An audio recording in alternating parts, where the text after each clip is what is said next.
Hello दोस्तों, welcome to PRT teacher classes. कैसे हो आप सभी? उम्मीद करता हूँ अच्छे होंगे, पढ़ाई कर रहे होंगे। चलिए शुरू करते हैं आज के सेशन में। आज के सेशन में कल हम लोगों ने, ठीक है, कल हम लोगों ने पढ़ लिया था। क्या पढ़ लिया था? तो अ, मादा जनन अंग के बारे में पढ़ लिया था, ठीक है। फीमेल रिप्रोडक्टिव ऑर्गन्स के बारे में हम लोगों ने पढ़ लिया था, ठीक है। अब उसमें भी हम लोगों ने जो जो चीज़ें पढ़ी थी वो सारी चीज़ें हमने बता दी हैं। थोड़ी सी मादा के बारे में बात हो जाए, यानी फीमेल में बात किया जाए, तो उसमें भी क्या होता है, फीमेल सेक्स हार्मोन्स पाए जाते हैं। क्या पाए जाते हैं? तो फीमेल सेक्स हार्मोन्स पाए जाते हैं, ठीक है। तो डालेंगे क्या? देखिए उसमें क्या पाया जाता है, दो चीजें। एक ओवा पाया जाता है जिसे अंडाणु या डिंब कहते हैं, और फीमेल सेक्स हार्मोन्स होते हैं। क्या होते हैं? फीमेल सेक्स हार्मोन होते हैं, ठीक है। फीमेल सेक्स हार्मोन्स होते हैं, ठीक है। फीमेल सेक्स हार्मोन्स होते हैं, ठीक है। फीमेल सेक्स हार्मोन्स जो होते हैं उनके बारे में हम चर्चा करने चल रहे हैं, ठीक है भाई। फीमेल सेक्स हार्मोन्स के बारे में हम चर्चा करने चल रहे हैं, ठीक है। हमारे अंदर जो था, जो पुरुष था, जो मानव लड़का था, उसके अंदर एक सेक्स हार्मोन्स पाया जाता है जिसकी वजह से दाढ़ी आना, ये बाल आना, ये सब मैंने बता दिया था। आपकी त्वचा में भी दृढ़ता आ जाती है, ये सारी चर्चा हो गई थी। लेकिन अब फीमेल सेक्स हार्मोन्स के बारे में हम चर्चा करेंगे कि फीमेल सेक्स हार्मोन्स क्या होता है, फीमेल सेक्स हार्मोन्स से क्या क्या चीज़ें देखने को मिलती हैं, हम उसकी चर्चा करने चल रहे हैं। तो फीमेल सेक्स हार्मोन्स जो होता है, इसमें हमारे अंदर लड़कियों के अंदर दो तरह के होते हैं, ठीक है। क्या होते हैं? दो तरह के होते हैं, ठीक है। क्या होते हैं? फीमेल में जो सेक्स हार्मोन्स होते हैं वो दो तरह के होते हैं, ठीक है। दो तरह के सेक्स हार्मोन्स जो होता है फीमेल में पाया जाता है। फीमेल में दो तरह के सेक्स हार्मोन्स क्या होते हैं, जनरेट होते हैं या पाए जाते हैं, ठीक है। क्लियर है? तो फीमेल सेक्स हार्मोन में दो तरह के पाए जाते हैं, ठीक है। अब इनकी चर्चा कर ले कि ये क्या क्या होते हैं और ये किस तरह से काम करते हैं, उनके बारे में बात करें। अगर आपको दिख रहा होगा तो एक होता है, ठीक है। एक अगर हम पढ़ें तो क्या कह सकते हैं, तो एक कह सकते हैं एस्ट्रोजन। क्या कह देंगे? एस्ट्रोजन कहेंगे, ठीक है। एस्ट्रोजन, ठीक है। ये एक ये पाया जाता है, एस्ट्रोजन पाया जाता है। ध्यान से देखिएगा, बार बार हम दोहराते इसीलिए हैं ताकि आपको याद हो जाए। दोहराते इसीलिए है कि आपको क्या हो जाए, याद हो जाए, ठीक है। क्या हो जाए? एक याद हो जाए। और याद होने पर चीजें होती है ना, जब दिमाग में चीजें रहती हैं तो अच्छा रहता है कि हाँ हमें याद है, ठीक है। फिर दूसरा क्या होता है? प्रोजेस्टेरॉन, ठीक है। टेरॉन होता है, ठीक है। प्रोजेस्टेरॉन होता है ये, ठीक है। ये होता है प्रोजेस्टेरॉन होता है, ठीक है। याद रखिएगा ये होता है, ठीक है। ये होता है, ये दो क्या होते हैं, ये फीमेल सेक्स हार्मोन्स होते हैं। ये फीमेल सेक्स हार्मोन्स होते हैं। ये फीमेल सेक्स हार्मोन्स करते क्या हैं? तो जिस तरह से हमारे अंदर दाढ़ी आती है, मूंछ आती है, बाल आते हैं छाती पर, इनके अंदर नहीं आता है। महिलाओं के अंदर ये नहीं आता है। ये इनको क्या करते हैं, नियंत्रित करने का काम करते हैं। हमारा शरीर जिस तरह से जो होता है गठीला होता है, इस तरह से इनका नहीं होता। इनका त्वचा कोमल होती है, ठीक है। इनके शरीर का जो आकार होता है या ढांचा होता है वो थोड़ा सा पुरुषों से क्या हो जाता है, भिन्न हो जाता है, ठीक है। कोमलता इनके अंदर आ जाती है। क्या आती है? कोमलता आ जाती है। तो मैंने क्या कहा, पहला किस क्या कह रहा हूं कि यह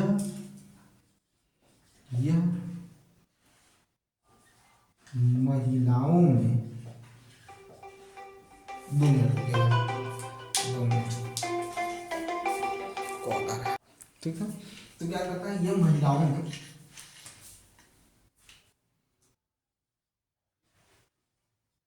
दाढ़ी व बाल को नियंत्रित करता है,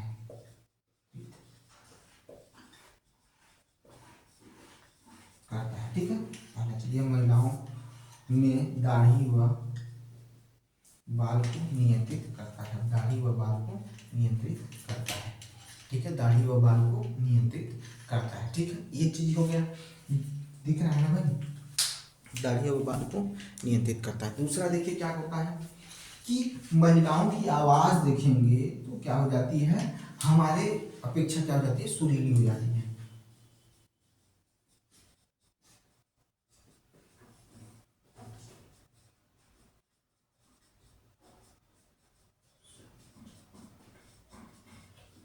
हो जाती है, ठीक है। क्या हो जाती है, महिलाओं की आवाज़ सुरीली हो जाती है। ठीक है, महिलाओं की क्या हो जाती है, आवाज़ सुरीली हो जाती है।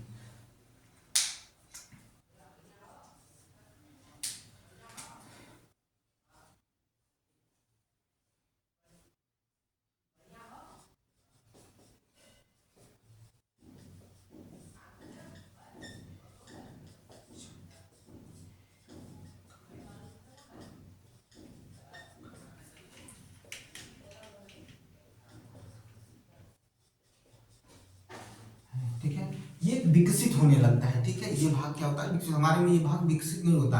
पुरुषों का जो छाती होता है वो चौड़ा होना शुरू करता है, लेकिन इनके आकार बढ़ने लगते हैं। ठीक है, ये क्या होने लगते हैं, आकार बढ़ने, क्योंकि वहां दुग्ध ग्रंथियां क्या होती हैं, बढ़ना शुरू हो जाती हैं। ठीक है, वहां से दुग्ध ग्रंथियां स्रावित करना, यानी दुग्ध को स्रावित करने के लिए उनका आकार का विकास होने लगता है। ठीक है, क्योंकि बाद में क्या होता है, उन्हीं से क्या हो जाता है, बच्चों को दूध की क्या होती है, प्राप्ति होती है। और याद रखिएगा, बहुत कुछ है। देखिए, गर्भाशय में क्या होता है, बच्चों को अगर पोषण तत्व प्रदान करना है, और बच्चों के द्वारा जो उत्सर्जित पदार्थ है, उसको प्लेसेंटा नामक क्या होता है, एक झिल्ली नुमा क्या होती है, पतली संरचना होती है। इसी से माँ के जरिए बच्चों में क्या चला जाता है, पोषक तत्व जाते हैं, जिससे बच्चा क्या होता है, 9 महीने तक पलता और बढ़ता है। और उसी से प्लेसेंटा नामक नली से ही क्या हो जाता है, जो उत्सर्जी पदार्थ होते हैं वो बच्चे से माँ तक पहुंचते हैं, और माँ उसको क्या कर देती है, बाहर रिलीज कर देती है। इस तरह से बच्चे, लेकिन अभी हम उसको नहीं पढ़ाएंगे, क्यों, क्योंकि क्लास 10 में आपको हमको पढ़ाना है, वो पूरी तरह से आपको क्लास 10 में पढ़ाना है। ठीक है, मुझे पता है कि मैं RRB NTPC, ठीक है, अंडर ग्रेजुएट, ठीक है, ग्रेजुएट और टीचर की भर्ती का पढ़ा रहा हूँ, मुझे ये पता है। इस वजह से मैं आपको सिर्फ कहते हैं कि NCERT ही नहीं पढ़ा के छोड़ूंगा, आपको और डिटेल जानकारी दूंगा, डिटेल चीज़ों पर बात करूंगा। ऐसा नहीं कि आपको सिर्फ छोटी छोटी चीज़ें बताकर छोड़ दूँ। ठीक है, याद रखिएगा। तो कहीं ना कहीं मुझे डिटेल देना है, आपको आपको अच्छी चीज़ें देनी है, आपको सब कुछ बताना है। ठीक है, तो ये चीज़ करनी पड़ेगी, आपको पढ़ना पड़ेगा। तो थोड़ी थोड़ी मैं देता रहूँगा, तो जिससे होगा कि आपको चीज़ें समझ में आ रही है। तो ये दो जो होते हैं, एस्ट्रोजन होता है और प्रोजेस्टेरॉन होता है। ठीक है, याद रखिएगा। दो ये सेक्स, फीमेल सेक्स हार्मोन्स होते हैं, जिनकी वजह से ये चीज़ें देखने को मिलती हैं। अब ये चीज़ अगर समझ में आ गई हो, तो अब हम पढ़ेंगे फर्टिलाइजेशन यानी निषेचन के बारे में पढ़ेंगे।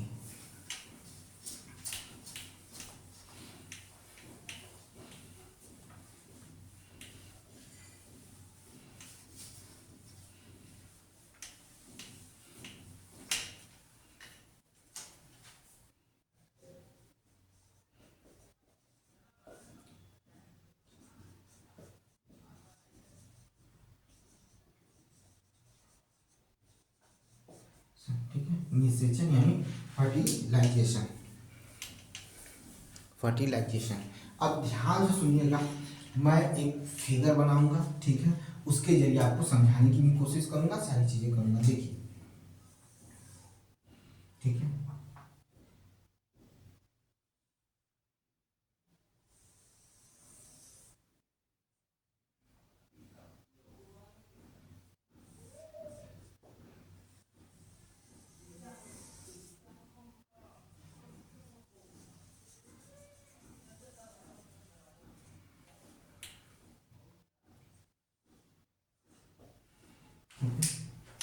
ये क्या है, एक ओवा है। ठीक है, क्या है, ओवा है। ठीक है, यह क्या है, ओवा है। याद रखिएगा, मैं फर्टिलाइजेशन के बारे में बात कर रहा हूँ। मैं किसकी चर्चा कर रहा हूँ भाई, तो मैं फर्टिलाइजेशन की बात कर रहा हूँ। ठीक है, यह एक क्या है, अंडाणु है। एक क्या है, यह अंडाणु है। ठीक है, यह एक क्या है, अंडाणु है।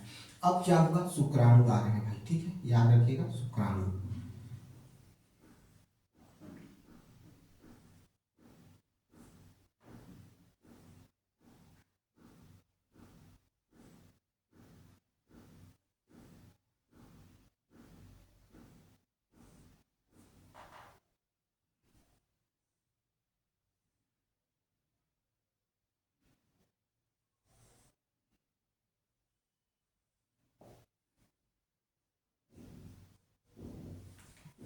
और एक यहाँ बना देता हूँ आपको।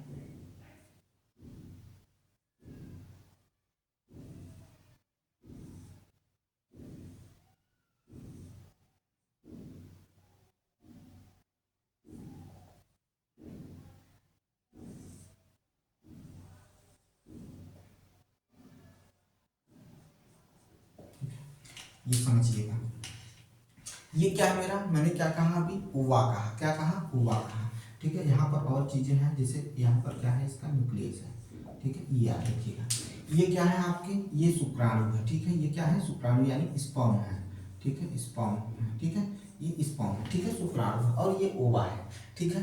क्या होता है कि अंडाणुओं की संख्या भी ज्यादा होती है, शुक्राणुओं की भी संख्या ज्यादा होती है, लेकिन कुछ अंडाणु जो होते हैं वो शुक्राणु के साथ क्या हो जाते हैं, संलयन कर लेते हैं, ठीक है। यानी संलयन करने का मतलब ये होता है कि आपस में क्या हो जाते हैं, जुड़ने की कोशिश करते हैं, ठीक है। लाखों हजारों में से कुछ की बात कर रहा हूँ, ठीक है। और उसके बाद क्या कर लेते हैं, निषेचन कर लेते हैं, क्या कर लेते हैं, निषेचन कर लेते हैं। यही क्या होता है, निषेचन होता है, और इसी निषेचन से क्या होता है, भ्रूण का निर्माण होने लगता है। तो नर युग्मक और मादा युग्मक आपस में संलयित होकर युग्मनज का निर्माण करते हैं, जिसे जाइगोट कहा जाता है। यही युग्मनज आगे चलकर क्या करता है, नए भ्रूण को जन्म देता है, और यही भ्रूण आगे चलकर क्या बन जाता है, जीव का निर्माण करता है, यानी नए जीव को क्या करता है, जन्म देता है। अगर यही चीज आपको मैं दिखाना चाह रहा था, यही चीज आपको देखना है और यही चीज समझना है, ठीक है। तो जब नर शुक्राणु जो होते हैं वह मादा शुक्राणु के साथ, ठीक है, क्या हो जाते हैं, संलयित हो जाते हैं, क्या हो जाते हैं, संलयित हो जाते हैं। तो शुक्राणु और अंडाणु, ठीक है, संलयन, शुक्राणु और अंडाणु के संलयन को क्या कहा जाता है, निषेचन कहा जाता है। क्या कहा जाता है, निषेचन कहा जाता है। अभी इसमें बहुत प्रक्रियाएं हैं, लेकिन अभी नहीं पढ़ाऊंगा, वो चीज है ही नहीं, तो पढ़ाऊंगा, आपको खत्म करना है। फिर उसके बाद जब 10th में पहुंचेंगे तो हम उसको कई टर्म में आपको पढ़ाएंगे, और एकदम मतलब कहते हैं कि एनटीपीसी में अगर क्वेश्चन आए तो वो छूट के न जाए, उसकी गारंटी मैं लेता हूँ। मैंने कहा ना कि 10 नंबर कहीं नहीं जाने वाला, याद रखिएगा। किसकी, जब एनटीपीसी का जो मतलब आरआरबी का जो टीचर की भर्ती, उसमें 10 नंबर की बात कर रहा हूँ, और बाकी उसमें तो काफी मतलब कहते हैं अंडर ग्रेजुएट में क्वेश्चन थोड़े ज्यादा रहेंगे, याद रखिएगा। तो ये हमको फर्टिलाइजेशन देखने को मिलता है। तो अब आप इसमें समझ चुके होंगे कि मैं क्या कहना चाहता हूँ, निषेचन किस तरह से होता है, इसमें क्या बनते हैं, किस तरह से बनते हैं, याद रखिएगा, ठीक है। अब क्या होता है, कुछ जंतुओं में आंतरिक निषेचन होता है, कुछ जंतुओं में बाह्य निषेचन होता है। कुत्ते होते हैं, बिल्ली होती है, मानव होता है, हाथी, भैंस जो होते हैं उनमें आंतरिक निषेचन देखने को मिलता है, ठीक है, याद रखिएगा, आंतरिक निषेचन देखने को मिलता है। लेकिन कुछ जानवर ऐसे होते हैं, जैसे भैंस होती है उसको 300 दिन लग जाते हैं, 300 दिन लग जाते हैं बच्चे को जन्म देने में, ठीक है, बच्चे को जन्म देने में 300 दिन लग जाते हैं। और इसी तरह से हमारे में और बंदरों में सेम समय लगता है बच्चे को जन्म देने में, ठीक है। तो ये हो गया, क्या होता है, आंतरिक निषेचन होता है। क्या होता है, आंतरिक निषेचन। अब याद रखिएगा, मानव के अंदर, ठीक है, मानव के अंदर टेक्नोलॉजी के माध्यम से बाह्य निषेचन भी होने लगा है, जिसे आईवीएफ कहा जाता है। क्या कहा जाता है, आईवीएफ कहा जाता है। होता क्या है, कुछ महिलाओं की जो अंडवाहिनियां होती हैं, ठीक है, जिसे फॉलोपियन ट्यूब कहा जाता है, वो किसी तरह से क्या हो जाती है, ब्लॉक हो जाती हैं। तो अंडाणु का जो स्राव होता है वो नहीं हो पाता है, अंडाणु निकल नहीं पाते हैं। तो क्या किया जाता है कि उनसे अंडाणु और स्पर्म का क्या किया जाता है, बाहर कुछ हफ्तों के लिए, ठीक है, क्या किया जाता है, लगभग 1 सप्ताह के लिए आपस में संलयन कराकर उनको विकसित किया जाता है। उनको क्या किया जाता है, विकसित किया जाता है, ठीक है। तो बाहरी तौर पर हो रहा है, बाहरी तौर पर हो रहा है, कृत्रिम तरीके से हो रहा है। फिर उसको क्या किया जाता है, मादा के अंदर क्या किया जाता है, उनके गर्भाशय में डाल दिया जाता है, उनके गर्भाशय में, मादा के गर्भाशय में डाल दिया जाता है, मादा के गर्भाशय में क्या कर दिया जाता है, डाल दिया जाता है, ठीक है। सरल शब्दों में समझिए, फिर से सुनिएगा, फिर से समझिएगा। होता क्या है कि कुछ महिलाओं में अंडवाहिनियां क्या हो जाती हैं, ब्लॉक हो जाती हैं।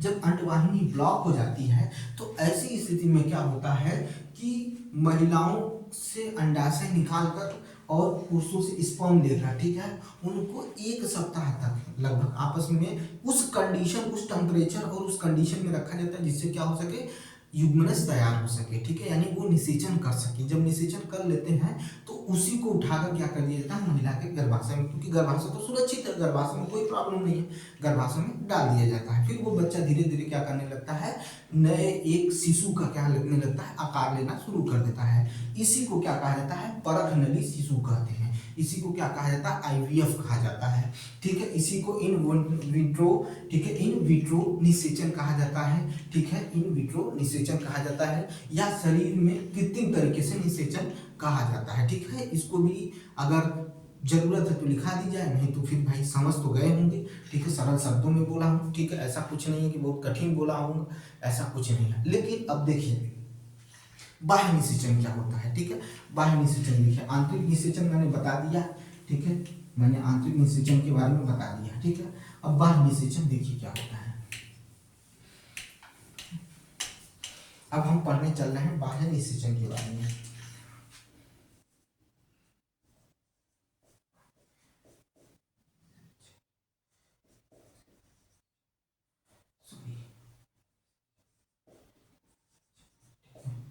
आउटर फर्टिलाइजेशन, आउटर फर्टिलाइजेशन किस में देखने को मिलता है उसके बारे में चर्चा करते हैं। मेढक, ध्यान से सुनिएगा, किसका बोल रहा हूँ, मेढक और टोड। ठीक है, मेढक और टोड। ठीक है, मेढक और टोड पोखर जो होता है, ये क्या करते हैं, जो मादा होती है, ध्यान से सुनिएगा, जो मादा होती है वो क्या करती है, अपने अंडाणु को पानी में क्या करना शुरू कर देती है, निकालना शुरू करती है।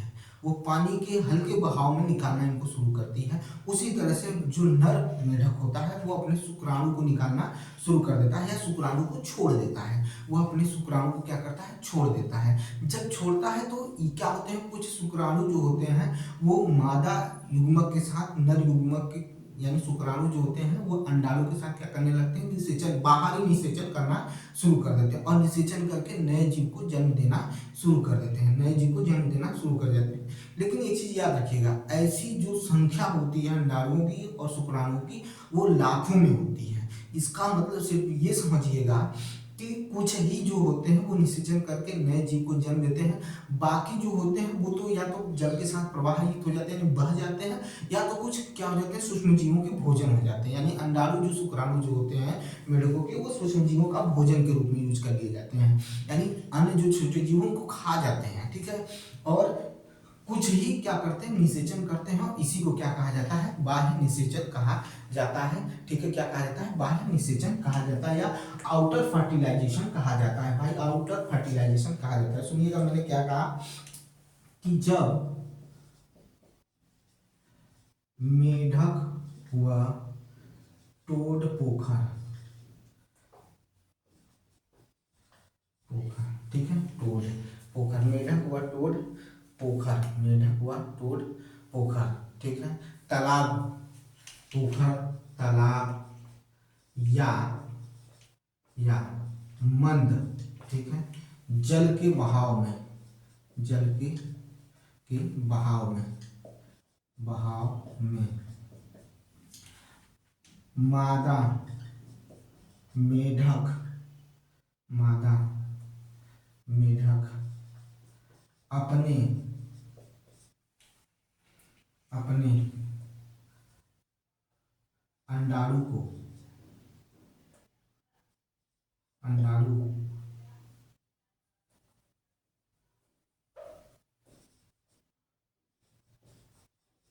अंडाणु को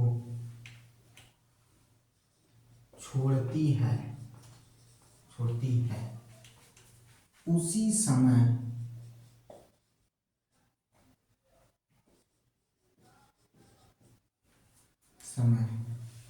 नर मेढक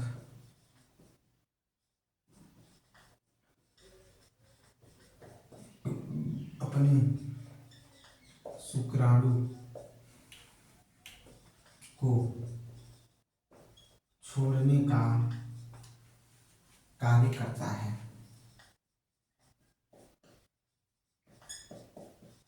करता है। इनकी संख्या, इनकी संख्या लाखों में होती है,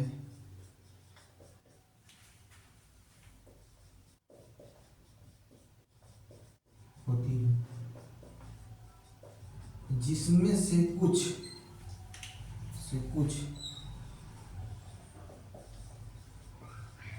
आपस में आपस में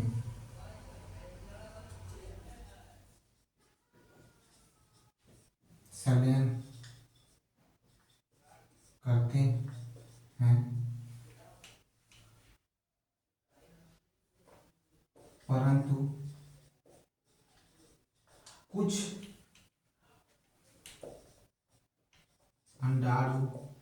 यानी डिंब व शुक्राणु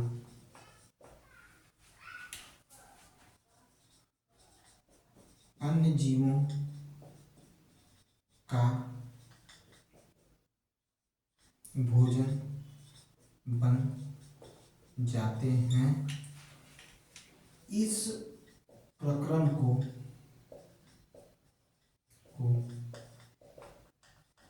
बाह्य निषेचन कहते हैं। ठीक है, इसी को क्या कहते हैं, बाह्य निषेचन कहते हैं। इसका स्क्रीनशॉट लीजिए भाई। चलिए भाई, ये हो गया, समझ में आ गया। इसी तरह से अगर हम देखें तो हम कह सकते हैं कि मछली और वह स्टार फिश भी, ठीक है, ये भी मछली है, लेकिन मछलियां और स्टार फिश खास तौर से इसी तरह का निषेचन करती हैं। इसी तरह का क्या करती हैं, निषेचन करती हैं, याद रखिएगा। अब हम पढ़ने चल रहे हैं डेवलपमेंट ऑफ एम्ब्रियो, यानी भ्रूण का क्या करना, विकास होना। ठीक है, या कहा जाता है, अगर हम उसको कहें तो कह सकते हैं कि भ्रूण का क्या कर सकते हैं, वर्धन। ठीक है, भ्रूण का परिवर्धन पढ़ने चल रहे हैं, या भ्रूण का विकास भी कहते हैं। ठीक है, डेवलपमेंट ऑफ एम्ब्रियो। ठीक है, डेवलपमेंट ऑफ क्या होता है, एम्ब्रियो, या भ्रूण का परिवर्धन या भ्रूण का विकास।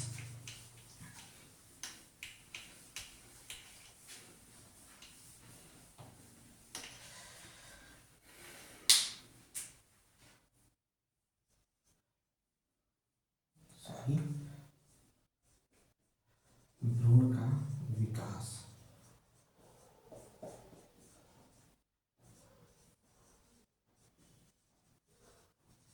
Development of embryo. ठीक है, एम्ब्रियो, डेवलपमेंट ऑफ एम्ब्रियो के बारे में हम पढ़ने चल रहे हैं। डेवलपमेंट ऑफ एम्ब्रियो के बारे में पढ़ने चल रहे हैं। ठीक है, समझ में आई बात। अब ध्यान से सुनिएगा, फिर उसके बाद हम बात करेंगे। ठीक है, सुनिए ध्यान से। जब नर युग्मक मादा युग्मक आपस में निषेचन कर लेते हैं तो क्या बनता है, जाइगोट या युग्मनज बनता है। क्या बनता है, जाइगोट या युग्मनज बनता है। क्या बनता है, जाइगोट या इसी को युग्मनज कहते हैं, ये बनता है। ठीक है, जाइगोट बनता है या युग्मनज बनता है।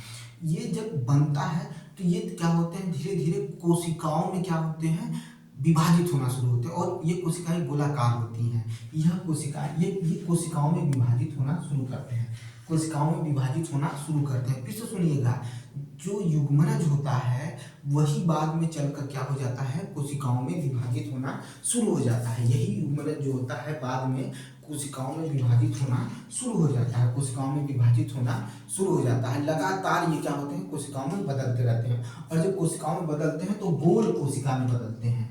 गोल कोशिका में, लिखवा दूंगा, पहले समझ लेते हैं। गोल कोशिका में विभाजित होते हैं, लगातार विभाजित होते हैं। ठीक है, विभाजित होते हैं, गोल कोशिका में लगातार क्या होते हैं, विभाजित होते हैं। गोल कोशिका में लगातार विभाजित होते हैं। बाद में यही कोशिकाएं आपस में समूह के रूप में जुड़ना शुरू हो जाती हैं। बाद में यही कोशिकाएं जो हैं ये बाद में आपस में समूह के रूप में जुड़ना शुरू हो जाती हैं, आपस में समूह के रूप में जुड़ना शुरू हो जाती हैं। और जब आपस में समूह के रूप में जुड़ती हैं तो जब जुड़ जाती हैं, जब इनका मतलब जुड़ जाती हैं, तो यही जो होता है विभिन्न ऊतकों का निर्माण शुरू कर देती है। भाई कोशिकाओं के पास नेक्स्ट टर्म क्या आता है, ऊतक का होता है, और यही ऊतक का क्या करने लगती है, निर्माण करना शुरू कर देती हैं, या निर्माण के ऊतक के रूप में विकसित होना शुरू हो जाती हैं। और जब ऊतक के रूप में विकसित होने लगती हैं तो यही जो संरचना निकल कर आती है, यही विकसित संरचना क्या कहलाती है, तो यही विकसित संरचना क्या कहलाती है, एम्ब्रियो कहलाती है।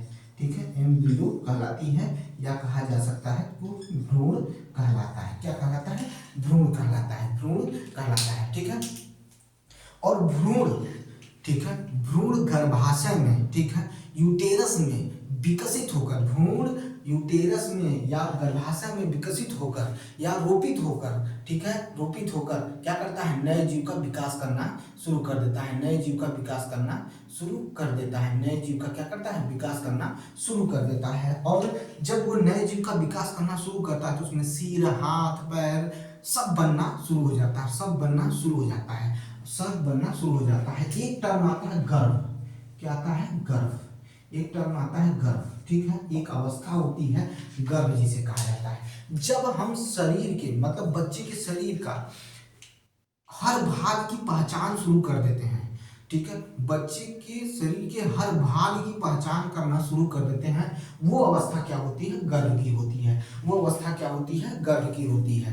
ठीक है, उसी तरह से क्या करते हैं, हम कह सकते हैं कि भ्रूण की, ठीक है, भ्रूण की पहचान जब हाथ पैर या बच्चे के अंगों के रूप में होने लगे, ठीक है, रूप में होने लगे, तो इसी को क्या कह सकते हैं, गर्भ कहलाता है। गर्भ का विकास पूरा हो जाता है तो नए शिशु का क्या हो जाता है, जन्म होता है, नए शिशु का जन्म होता है। यही है भ्रूण का विकास, यही है बच्चा जी भ्रूण का विकास, यही है भ्रूण का विकास। क्लियर है, हम इसको आगे बढ़े, ठीक है, आगे की तरफ चलते हैं।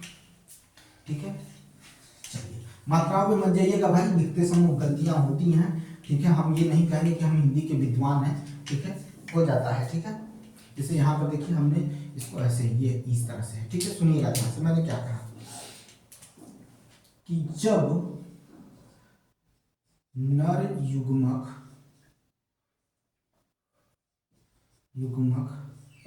तथा मादा युग्मक, ठीक है, नर युग्मक व मादा युग्मक आपस में संलयन करते हैं,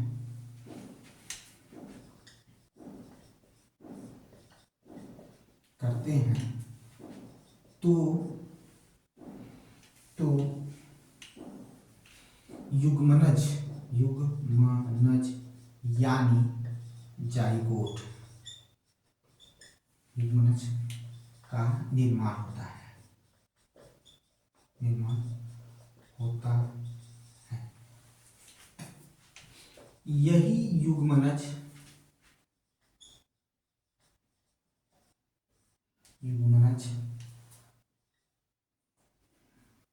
लगातार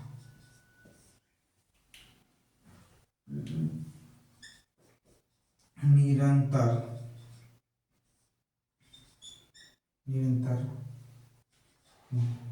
वृद्धि करके गोल कोशिकाओं का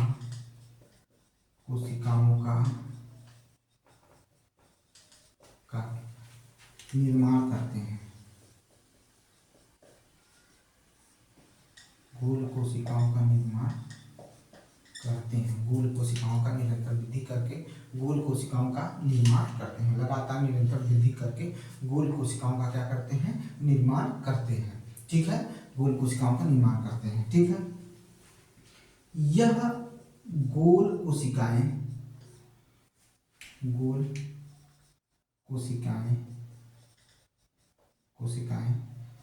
समूह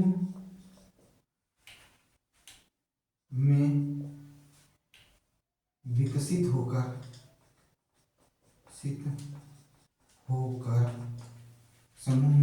होकर ऊतक का निर्माण करती हैं, ऊतक का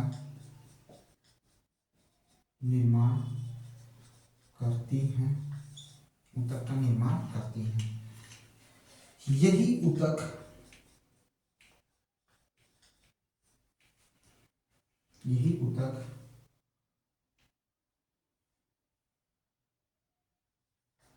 गर्भाशय में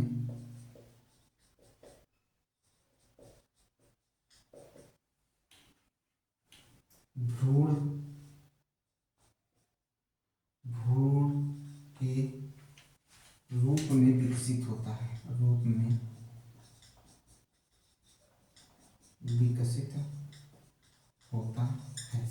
भ्रूण के रूप में क्या हो जाता है, विकसित हो जाता है, ठीक है, भ्रूण के रूप में क्या हो जाता है, विकसित हो जाता है, भ्रूण के रूप में क्या हो जाता है, विकसित हो जाता है, या भ्रूण कहते हैं इसको, ठीक है, विकसित हो जाता है, ठीक है। अब ये भ्रूण धीरे धीरे क्या होंगे, माँ शिशु के अंगों का निर्माण करना शुरू कर देंगे।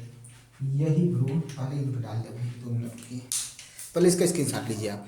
चलिए भाई, हो गया, ये चीज़ समझ में आया। तो ये धीरे धीरे क्या हो जाता है, यहाँ पर हमको क्या देखने को मिलता है के रूप में विकसित होता है, ठीक है, गर्भाशय में भ्रूण के रूप में विकसित होता है, ठीक है।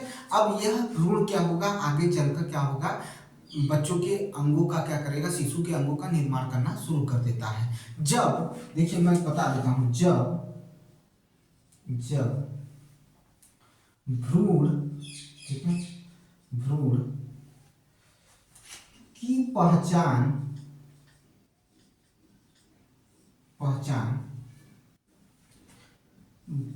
शिशु के शारीरिक अंगों के रूप में होने लगे,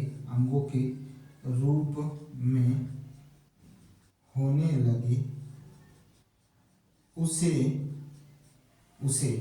गर्भ या फोइटस कहते हैं।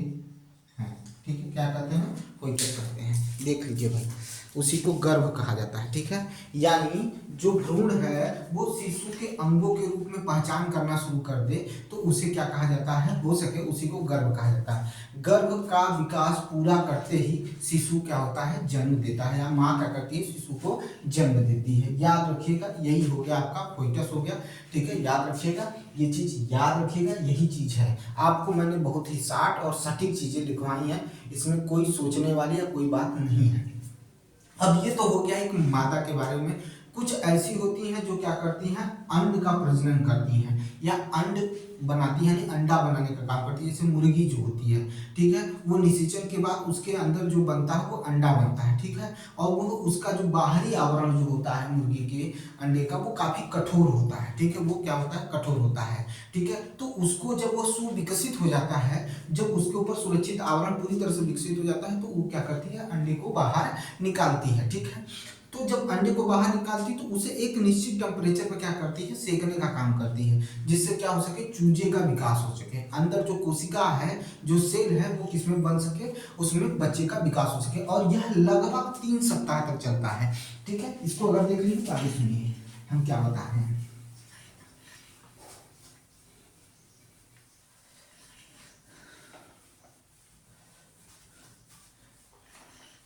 इसी में है, बस उसको थोड़ा सा जान लीजिए, क्योंकि वो जरूरी हो सकता है कि क्वेश्चन बन सकता है। कुछ नहीं कहा जा सकता है कि क्या पूछ लिया जाए आपसे।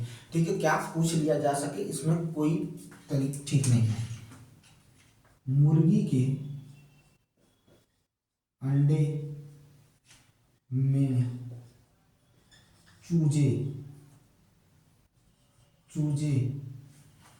को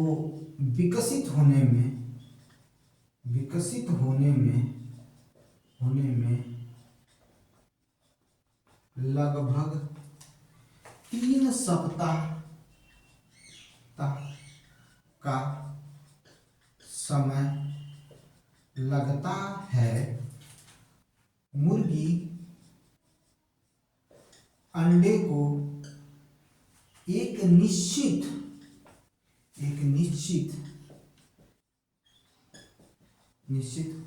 उष्मान देती है। ठीक है, क्या करती है, तो मुर्गी अंडे के चूजे को विकसित होने में लगभग मुर्गी के अंडे को ठीक है, चूजे के रूप में, ये तो सब गड़बड़ हो गया भाई।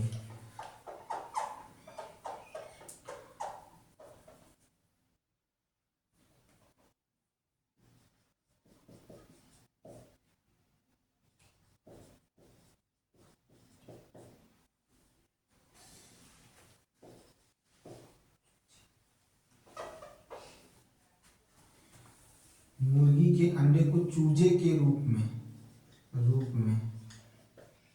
विकसित होने के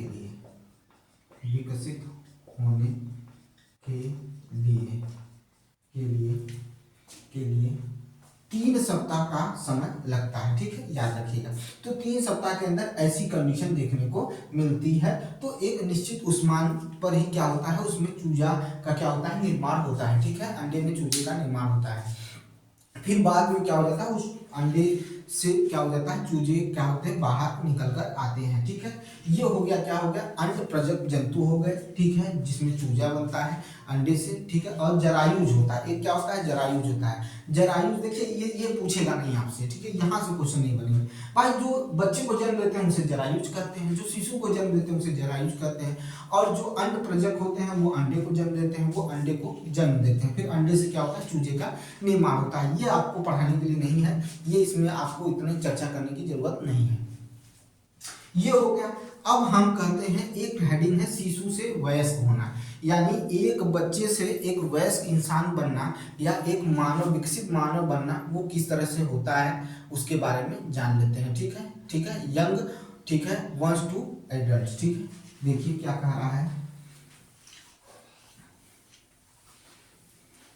इसमें भी, जो इम्पोर्टेंट होगा वही बताऊंगा, उससे ज़्यादा इसमें कुछ है नहीं। ठीक है ना, तो इसको इतना ज़्यादा लेने की ज़रूरत है। ठीक है, उसको ज़्यादा लेने की ज़रूरत नहीं है। ठीक है, जितना अगर इसमें होगा, ठीक है, वो आपको बताऊंगा। शिशु से वयस्क, शिशु से क्या होता है, वयस्क, शिशु से वयस्क। ठीक है, वयस्क, ठीक है, ठीक है, शिशु से वयस्क। ठीक है, शिशु से वयस्क। ठीक है, शिशु से वयस्क के बारे में पढ़ेंगे। एक छोटा सा बच्चा, ठीक है, धीरे धीरे क्या करता है, उसके विकास होना शुरू करता है, या एक अंडे से निकला हुआ चूजा क्या करता है, धीरे धीरे क्या करता है, विकास करता है, वृद्धि करता है, और एक सुविकसित क्या हो जाता है, जीव के रूप में दिखाई देता है। क्या होता है, सुविकसित जीव के रूप में दिखाई देता है। देखिए इसमें शिशु की बात नहीं किया हुआ है, लिखे हूँ, क्या आप कर रहे हैं हमें समझ में नहीं आ रहा है, यहाँ पर ध्यान है। ठीक है, शिशु, शिशु, ठीक है, समझ में आई बात, क्या लिख देते हैं, पढ़ाते समय दिमाग कहाँ रहता है समझ नहीं आता है। ठीक है, शिशु, ठीक है, शिशु क्या हो जाता है, एक सुविकसित बच्चे को क्या करता है, जन्म देता है। ठीक है, शिशु क्या हो जाता है, एक सुविकसित वयस्क बनाता है। ठीक है, इसमें हम किसकी बात करने चल रहे हैं, तो देखिए इसमें हम बात करेंगे खास कर तरह से दो चीजों की बात करेंगे, एक मेढक की बात करेंगे, ठीक है, फिर उसके बाद टोड की बात करेंगे। ठीक है, मेढक और टोडपोल की बात करेंगे। ठीक है, तो ध्यान से सुनिएगा, समझिएगा, तब आगे की तरफ चर्चा करेंगे। ठीक है, और रेशम कीट की बात करेंगे। एक पहले देखिए हम किसकी बात करेंगे, मेढक और रेशम कीट, रेशम कीट। ठीक है, मेढक और रेशम कीट दोनों की बात करेंगे, मेढक और रेशम कीट दोनों की बात करेंगे, मेढक और रेशम कीट दोनों की बात करेंगे। ठीक है, मेढक समझिएगा और रेशम कीट को समझिएगा। देखिए मेढक में क्या होता है, मेढक में क्या होता है, ठीक है, मेढक में क्या देखने को मिलता है, तो मेढक में हमें, मेढक में अंडे प्रारंभ में क्या होते हैं, ध्यान से सुनिएगा, अंडे प्रारंभ में क्या करते हैं, वयस्क क्या करते हैं, धीरे धीरे क्या करते हैं, वयस्क मेढक बनने की अवस्था शुरू करते हैं। ठीक है, वयस्क बनने की अवस्था शुरू करते हैं। ठीक है, वयस्क बनने की अवस्था शुरू करते हैं। अब उसमें क्या होता है, तो अंडा जो होता है, इसमें अंडा जो होता है, ठीक है, अंडा जो होता है, ठीक है, अंडा जो होता है वो क्या करता है, लार्वा, लार्वा, ठीक है, क्या होता है, लार्वा, अंडा जो होता है किसमें होता है, तो लार्वा में विकसित होना शुरू हो जाता है। ठीक है, लार्वा क्या होता है, अंडा जो होता है वो लार्वा में विकसित होता है, फिर क्या हो जाता है, वयस्क बनता है। ठीक है, क्या बनता है, वयस्क बनता है। ठीक है, क्या बनता है, वयस्क बनता है। ठीक है, ये जो प्रतिक्रिया होती है या ये जो प्रक्रम होता है सिर्फ अंडे में, इसमें मेढक में देखने को मिलता है।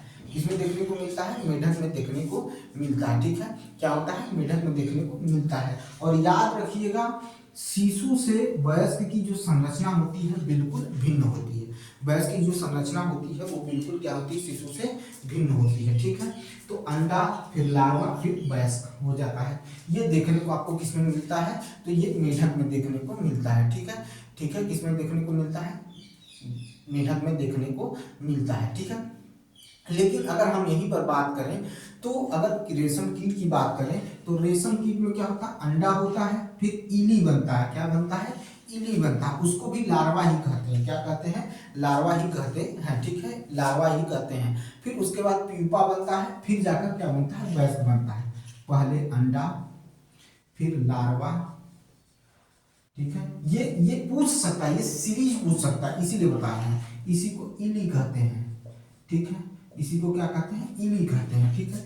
ये हो गया अंडा, फिर लार्वा, फिर इली हो गया, ठीक है। फिर क्या बनाएगा, प्यूपा बनाएगा, ठीक है, क्या बनाएगा, प्यूपा बनाएगा, और फिर जाकर तब करेगा किसका, वयस्क,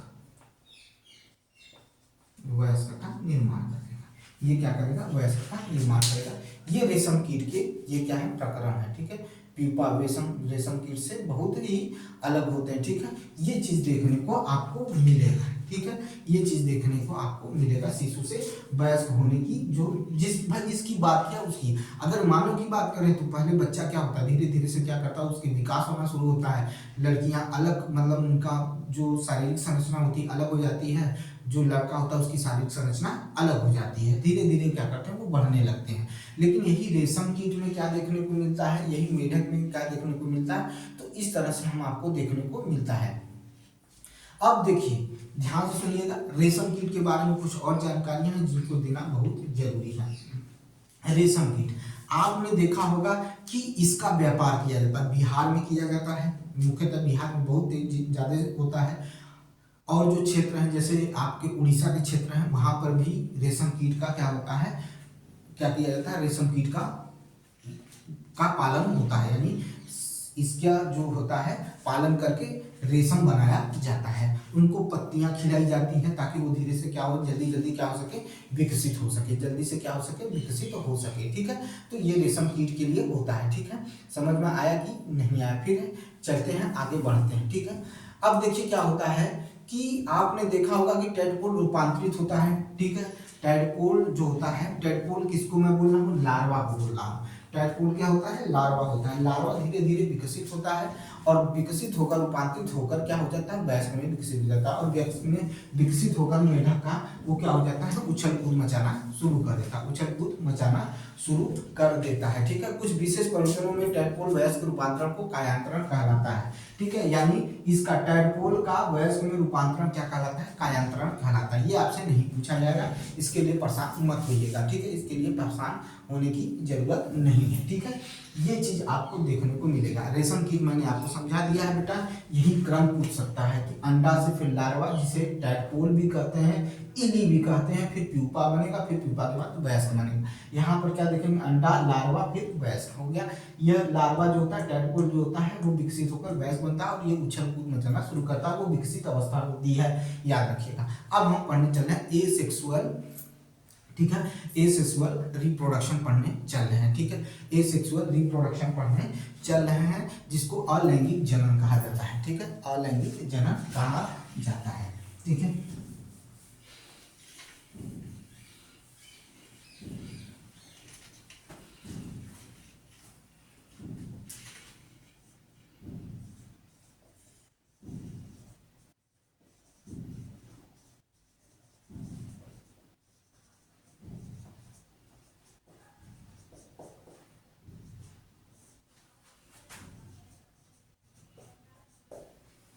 यह है अलैंगिक जनन, ठीक है। अलैंगिक जनन के बारे में बात करते हैं, ठीक है। दो इसमें बात किया हुआ, दो जंतुओं के बारे में बात किया गया है। दो जंतु हैं, एक हाइड्रा है और एक अमीबा है। एक हाइड्रा है और एक अमीबा है, ठीक है। हाइड्रा की बात करने चल रहे हैं, अमीबा की बात करने चल रहे हैं। हाइड्रा की बात करने चल रहे हैं, अमीबा की बात करने चल रहे हैं, ठीक है। याद रखिएगा, हाइड्रा और सूक्ष्म जीव अमीबा की बात करने चल रहे हैं, ठीक है। हाइड्रा और अमीबा की बात करने चल रहे हैं, ठीक है। किस प्रकार का जनन देखने को मिलता है उसके विषय में चर्चा करने चल रहे हैं। हाइड्रा में एक से अधिक, देखिए अगर हम बात करें, हाइड्रा की बात करें हम,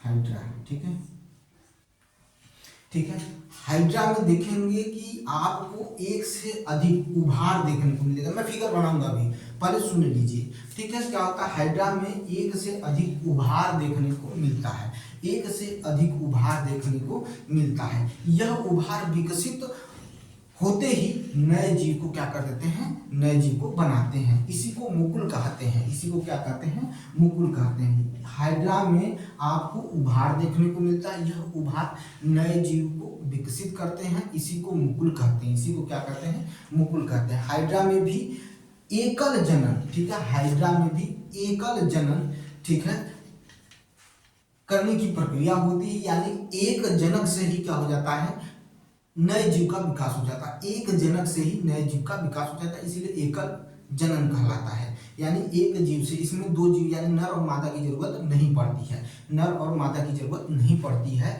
हाइड्रा में नर और मादा की जरूरत नहीं होती, एकल जनक से ही क्या हो जाता है, नए जीव का क्या हो जाता है, जन्म हो जाता है। नए जीव का क्या हो जाता है, जन्म हो जाता है। ठीक है, नए जीव का क्या हो जाता है, जन्म हो जाता है। ठीक है, अगर इतना समझ में आ गया हो तो आगे बढ़ते हैं, आगे इसको हम लिखवा भी देंगे। ठीक है, और इस प्रकार के जनन जिसमें केवल एक जनक की आवश्यकता होती है उसी को क्या कहते हैं, अलैंगिक जनन कहते हैं। क्या कहते हैं, अलैंगिक जनन कहते हैं। क्या कहते हैं, अलैंगिक जनन कहते हैं।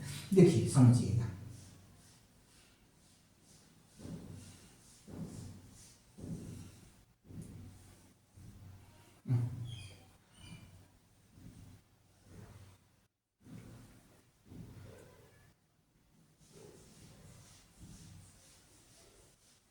ऐसे आपका रहता है। ठीक है, अब यहाँ से क्या हुआ, एक इस तरह से निकला, ये उभार निकल रहा है, ये धीरे धीरे क्या कर देगा, नए, ठीक है, अमीबा को क्या कर देगा, जन्म दे देगा। यह नए अमीबा को क्या करेगा, नए जन्म देगा। ठीक है, नए अमीबा को जन्म देगा। तो क्या लिख सकते हैं, हम लिख सकते हैं कि प्रत्येक हाइड्रा में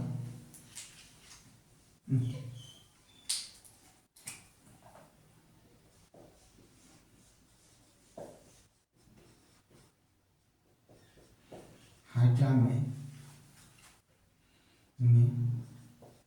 एक या उससे अधिक भी हो सकता है, एक उभार जैसी संरचना देखने को मिलती है। ठीक है, मिलती है। ठीक है, एक उभार जैसी संरचना देखने को मिलती है। ठीक है, यह उभार विकसित होकर, यह उभार विकसित होकर होकर नए जीव को बनाते हैं, को बनाते हैं, जिसे जिसे मुकुल कहते हैं, मुकुल कहते हैं, मुकुल कहते हैं, जिसे क्या कहते हैं, मुकुल कहते हैं। ठीक है, मुकुल कहते हैं। ठीक है, मुकुल कहते हैं। ईस्ट में भी हम आपको मुकुल देखने को मिलता है। ठीक है, याद रखिएगा, या मुकुलन देखने को ईस्ट में मिलता है जब एक जनक से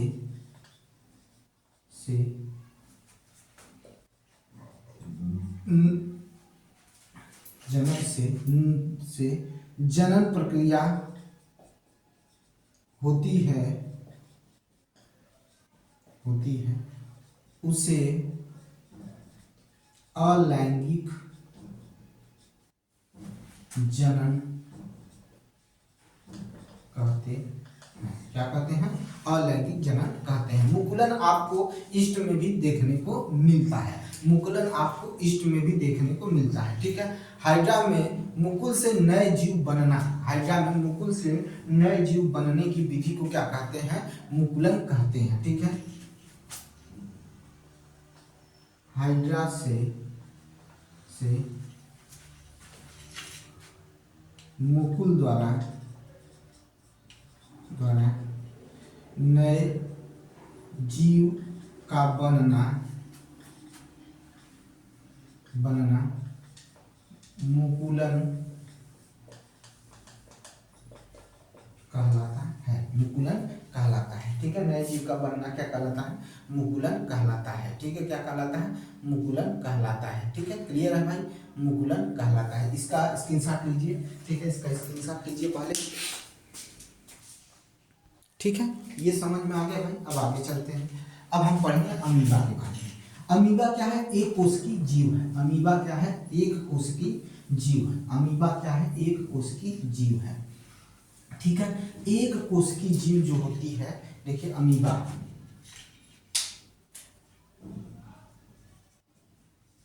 अमीबा, ठीक है, सुनिएगा ध्यान से। यह एक कोशिकीय जीव है। इसमें द्विखंडन देखने को मिलता है। कौन सा? अलैंगिक में द्विखंडन विधि देखने को मिलता है, यानी बाइनरी फिजन देखने को मिलता है। इसमें होता क्या है कि इसमें एक अमीबा होती है और अमीबा के अंदर केंद्रक होता है। पहले विभाजन केंद्रक के अंदर देखने को मिलता है, केंद्रक ही पहले बंटना शुरू हो जाता है। एक कोशिका है अमीबा की, अमीबा एक कोशिकीय जीव है, वो पूरा एक संपूर्ण जीव में कोशिका के अंदर केंद्रक है। वो केंद्रक क्या होता है? दो भागों में बंटना शुरू हो जाता है। पहले केंद्रक ही बटेगा, जब केंद्रक बट जाता है और केंद्रक पूरी तरह से विकसित हो जाता है तो ये जो जनक कोशिका थी या जननी कोशिका थी, यह दो कोशिकाओं में विभाजित हो जाती है। तो प्रत्येक का अपना एक क्या हो जाता है? केंद्रक हो जाता है, और दो नए अमीबा की क्या हो जाती है? संरचना हो जाती है। मैंने क्या कहा कि अमीबा एक कोशिकीय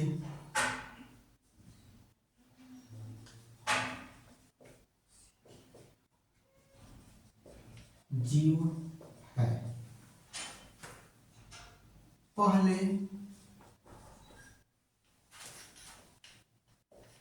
अमीबा के केंद्रक में विभाजन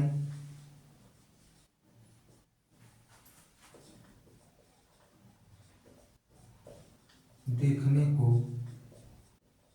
मिलता है। जब अमीबा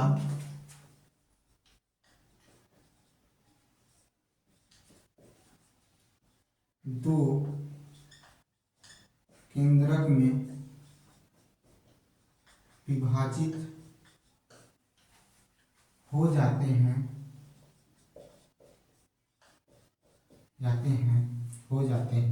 विभाजित हो जाते हैं, तब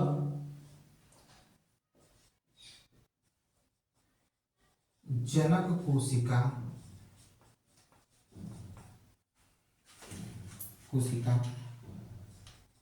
तो नए अमीबा शिशु में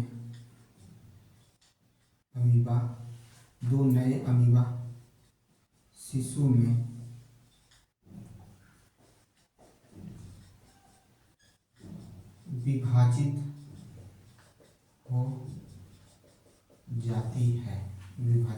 हो जाती है। इसी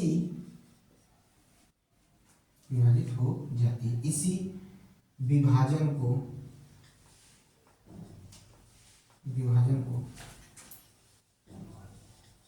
द्विखंडन विधि कहते हैं, ठीक है, या बाइनरी फ्यूजन कहते हैं। इस तरह से, और ये द्विखंडन विधि जो आती है, इसी मुकुलन जो होता है वो अलैंगिक जनन में आता है या असेक्सुअल रिप्रोडक्शन में आता है। ये आपको देखने को मिलेगा, और यहीं पर आपका चैप्टर क्या हो जाता है? समाप्त हो जाता है। यहीं पर आपका चैप्टर क्या होता है? समाप्त होता है। देखिए, जितना जरूरी था उतना बता दिया, इंपॉर्टेंट चीज आपको मैंने पढ़ा दी।